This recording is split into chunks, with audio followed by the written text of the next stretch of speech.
Hello दोस्तों, नमस्कार। आप सभी कैसे हैं? पार्थिव चीवर्स में आप सभी का स्वागत है। दोस्तों, रोज की तरह है लेखपाल और होमगार्ड का अगला वीडियो ला रहे हैं आपके सामने, आपके परीक्षा की दृष्टि से। एग्जाम ओरिएंटेड है और इस पे फोकस करते हुए हम लोग चर्चा कर देते हैं आज कि टॉपिक जो हमारा है लेखपाल और होमगार्ड की वीडियो आ रही है।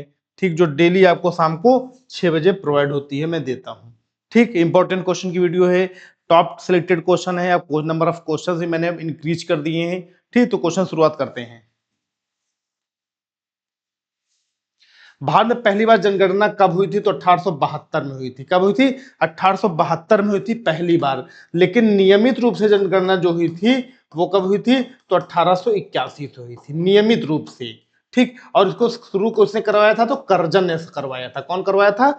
कर्जन ने करवाया था। कर्जन गवर्नर जनरल 1905 में था, लेकिन उससे पहले अधिकारी था। तो सबसे पहले जो जनगणना है वो कर्जन ने करवाई थी। ठीक, डबल फॉल्ट शब्द किस खेल में प्रयुक्त होता है? तो टेनिस। जो टेनिस होता है उसमें डबल फॉल्ट यूज होता है, वर्ड का प्रयोग। ठीक, जैसे टेनिस खिलाड़ी इंडिया में कौन है? तो साइना नेहवाल। साइना नेहवाल जो हाल ही में अभी अपने पद से क्या कर दी, मतलब की संन्यास ले ली है। ठीक, साइना नेहवाल टेनिस खेलती थी। ठीक, भारतीय थल सेना के पहले भारतीय सेना अध्यक्ष कौन थे? तो जनरल के एम करियप्पा थे। ठीक, भारतीय थल सेना इंडियन आर्मी के पहले सेना अध्यक्ष कौन थे? जनरल के एम करियप्पा जी थे। ठीक, अगला लाई हरोबा किस राज्य का लोक नृत्य है? तो मणिपुर का। मणिपुर का लाई हरोबा लोक नृत्य है। लोक नृत्य जो मणिपुर का है क्या है? लाई हरोबा। ठीक, आगे चलते हैं समय को ना खराब करते हुए। भारत के किस राज्य में रबर का सबसे अधिक उत्पादन होता है? तो केरला में होता है। ठीक, दक्षिण भारत में रबर का उत्पादन सबसे ज्यादा होता है। ठीक, कहाँ होता है? केरला में वो भी। ठीक, कोलकाता किस नदी के किनारे है? तो हुगली नदी के किनारे। ठीक, हुगली नदी के किनारे। हुगली गंगा की वितरिका नदी है। ये गंगा की क्या है? वितरिका नदी। नहीं, गंगा गंगा की धारा से अलग होती है। गंगा की वितरिका नदी है हुगली। तो हुगली कोलकाता जो है बसा हुआ है हुगली के तट पर। ठीक, पौधों में जीवन होता है यह किस भारतीय वैज्ञानिक ने बताया? तो जगदीश चंद्र बसु जी ने बताया। जगदीश चंद्र बसु जी ने बताया कि पौधों में भी जीवन होता है। जगदीश चंद्र बसु ने बताया पौधों में जीवन होता है। वो कहते हैं पत्तियां एहसास करती हैं, तने एहसास करते हैं। ठीक, कहा कैसे कि पौधा है, पौधा अपने मन से उग रहा है।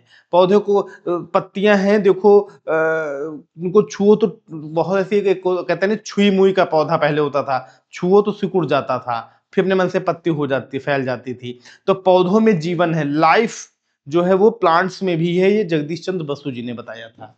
ठीक, महात्मा गांधी द्वारा साबरमती आश्रम कहाँ स्थापित किया गया? तो अहमदाबाद में स्थापित किया गया। साबरमती नदी वहां है, तो साबरमती नदी के पास उन्होंने अपना आश्रम स्थापित किया अहमदाबाद में, इसलिए साबरमती आश्रम इसे कहा जाता है। ठीक, नेक्स्ट। मनुष्य के शरीर में कितने गुणसूत्र होते हैं? तो 23 जोड़े होते हैं, यानी कि कुल 46 गुणसूत्र होते हैं। ठीक, कितने गुणसूत्र? गुणसूत्र मतलब क्रोमोसोम्स। क्रोमोसोम्स। ठीक, चंद्रग्रहण कब लगता है? जब पूर्णिमा का दिन होता है, जब चंद्रग्रहण लगता है। ठीक, भारत छोड़ो आंदोलन कब शुरू हुआ? तो 8 अगस्त 1942 को भारत छोड़ो आंदोलन शुरू हुआ। इसी में गांधी जी ने नारा दिया था, करो या मरो का नारा। करो या मरो का नारा दिया था। ठीक, गांधी जी ने भारत छोड़ो आंदोलन। मनुष्य के शरीर का सामान्य रक्तदाब कितना होता है? 80 से 120 mm। 80 to 120 mm millimetre.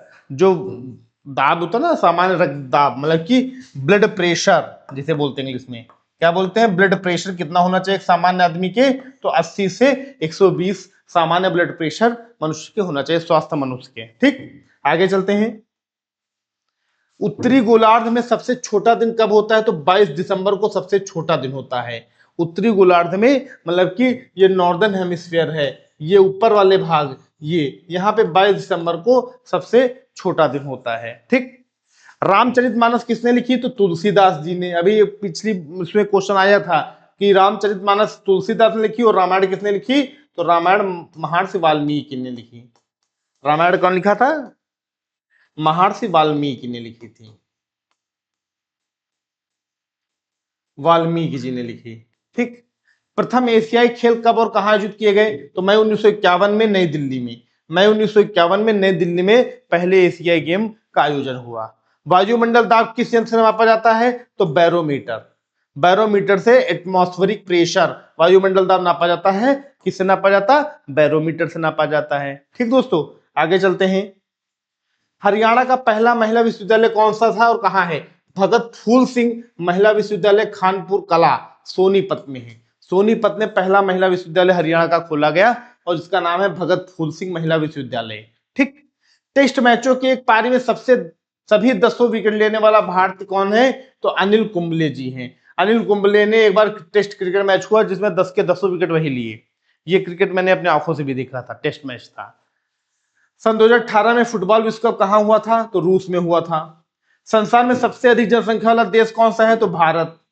सबसे ज्यादा, अभी तक उसके पहले चीन था लेकिन अब भारत है। ठीक, आगे चलते हैं। राष्ट्रपति लोकसभा में कितने सदस्य मनोनीत कर सकता है? तो 0। पहले 2 था। ठीक, एंग्लो इंडियन, पहले एंग्लो इंडियन नियुक्त कर सकते थे, लेकिन संविधान के 104वें संविधान संशोधन द्वारा 104वें संविधान संशोधन द्वारा ये पद जो है हटा दिया गया कि अब एक भी नहीं नियुक्त किए जा सकते हैं। तो राष्ट्रपति द्वारा लोकसभा में कितने सदस्य? तो एक भी सदस्य नहीं। सर्वग्राही समूह कौन सा होता है? AB, सर्वग्राही लेने वाला। ठीक, AB जो होता है सर्वग्राही होता है, सभी ग्रुप का ले लेता है।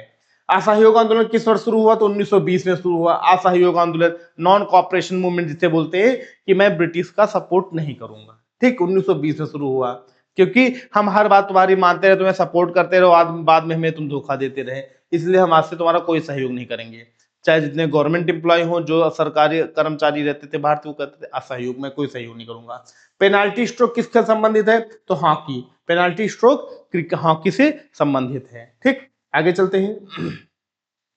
भारतीय संसद को निम्न सदन कौन सा है? तो लोकसभा को निम्न सदन कहा जाता है। ठीक, लोकसभा, क्योंकि यहां व्यक्ति नियुक्त होकर आता है। ठीक, जनता के द्वारा नियुक्त होकर आता है लोकसभा में। सिख धर्म की स्थापना किसने की? गुरु नानक देव जी ने सिख धर्म की स्थापना की थी। ठीक, भारत में जनगणना कितने वर्षों बाद होती है? तो हर 10 वर्ष पे होती है। भारत में जनगणना प्रति 10 वर्ष पे होती है। ठीक, मेघदूत किसकी रचना है? तो कालिदास जी की मेघदूत रचना है। मेघदूत किसकी रचना है? तो मेघदूत कालिदास जी की रचना है। ठीक, आगे चलते हैं। भारत की स्वतंत्रता के समय ब्रिटेन का प्रधानमंत्री कौन था? तो क्लीमेंट एटली। क्लीमेंट एटली।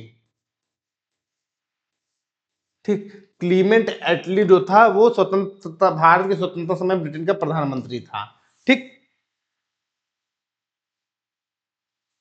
एक्जिमा रोग शरीर के किस अंग को प्रभावित करता है? तो त्वचा को, स्किन को ये प्रभावित करता है। ठीक है, एक्जिमा जो रोग हो जाता है शरीर के किस भाग को प्रभावित करता है?